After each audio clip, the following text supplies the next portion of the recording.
I think his personality is one that people gravitate towards, that he's easy to like. The overriding essence of MJ is he's a perfectionist. He doesn't ever let anything be halfway done. He does it full blow. I learned a lot from everybody I caddied for, good, bad, and otherwise. But MJ, on the golf course, MJ was a very thoughtful player. Some of my fondest memories were actually caddying for my dad. You can learn a lot from MJ. One, he's a fine player, but he has the right spirit about the game. I mean, he enjoys great shots, but he can handle adversity, and he's always supportive of you, whether you're his partner or your opponent. But the thing I like about MJ is that I can still, when he gets when he addresses the ball, he hovers the club over the ball. He doesn't ground the club, a la Jack Nicklaus, by the way. You know, we played a lot of golf together. He caddied for me, I caddied for him. And really when I was younger, learning how to play the game and caddy for him and help him play in tournaments was my favorite thing to do. Milton Joel Mastalir Jr., known to one and all as MJ, moved to Boulder as a child and developed his passion for golf by caddying for his father. In 1964, at age 17, he caddied for Hale Irwin during the second of Irwin's 3 Colorado Stroke Play Championships. Hale won a new set of clubs, so MJ bought Hale's old ones, his first set that hadn't belonged to his mother. Like Irwin, MJ graduated from both Boulder High and CU.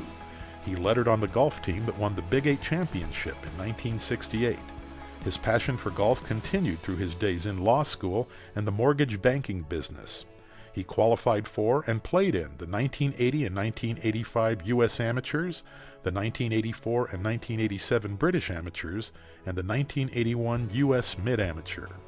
During that time, MJ's competitive skill also revealed itself during the 1984 member guest at Denver Country Club, where he and Rich McClintock took on Mark Reed and Doak Jakeaway. Sure enough, true to form, Rich hit it right in the middle of the green, probably 25 feet from the flagstick. And MJ stood up, and Rich said, "So what are you gonna hit?" And MJ said, "I'm gonna hit a 3, and I'm gonna open the blade, and I'm gonna take it out high, and I'm gonna cut it into the wind and let the wind bring it back to the hole." And I looked at Mark and I said, "This is surreal. I mean, nobody has a call shot like this."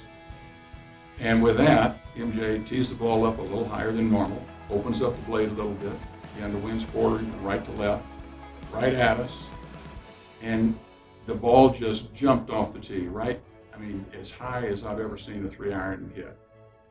And sure enough, it starts to fight against the wind, and the wind is bringing it back to the hole, and it hits on the downside of a bunker that used to be there, on the backside of the bunker, rolls up on the green, and another half turn of the golf ball and it would have gone no.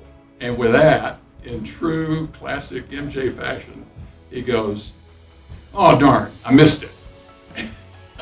and we all looked at each other and went, "Wow, I've never seen anything like that." Combining his passions for golf and business, in 1985, MJ founded Real Estate Capital Corporation, through which he created the first national model for golf course lending. To date, he has underwritten and obtained commitments on properties across the country totaling nearly $1 billion. A lot of people will talk the talk, but MJ walks the talk.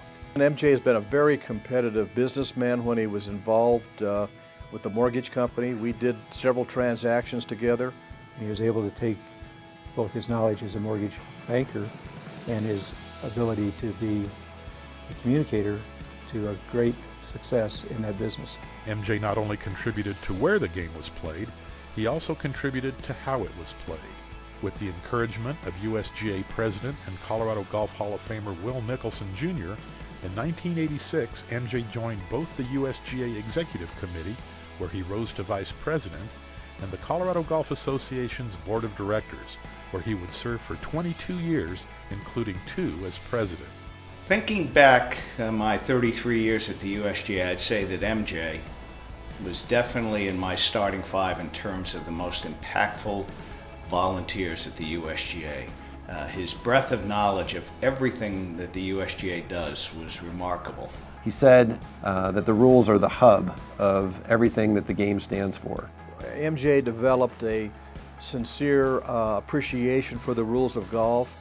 And after serving on the USGA Executive Committee, I believe MJ took the rules to be serious and really a part of the way and the fabric of why you play golf. For the first several years as executive director, I was pretty intimidated by MJ, but as time went on, and really with his encouragement and coaching, he made me better. And that's really what you look for in any leader, is really do you make the athletes around you better, and MJ definitely did that for me, and I'll always be indebted to him.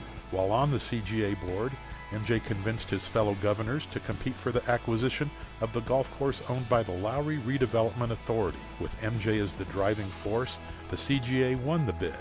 That course would, in 2009, reopen as the unprecedented Common Ground Golf Course. More than a golf course, Common Ground is a community asset with the mission of providing everyone in the state with a first-class environment in which to learn, enjoy, and support this amazing game and all that it offers. Golf and my dad have been very profound in terms of profound impacts in my life. Both traveling with my dad when he would work and going on the business trips with him, seeing how he interacted with his business colleagues, and kind of growing up that way was very rewarding. And I definitely would not be where I am today without both the combination of learning golf and seeing my dad with the service orientation that he has with the CGA, the USGA, as well as his focus on his business and then his family life as well. And to be able to give 100% to all three of those and is a great, rewarding experience to learn from.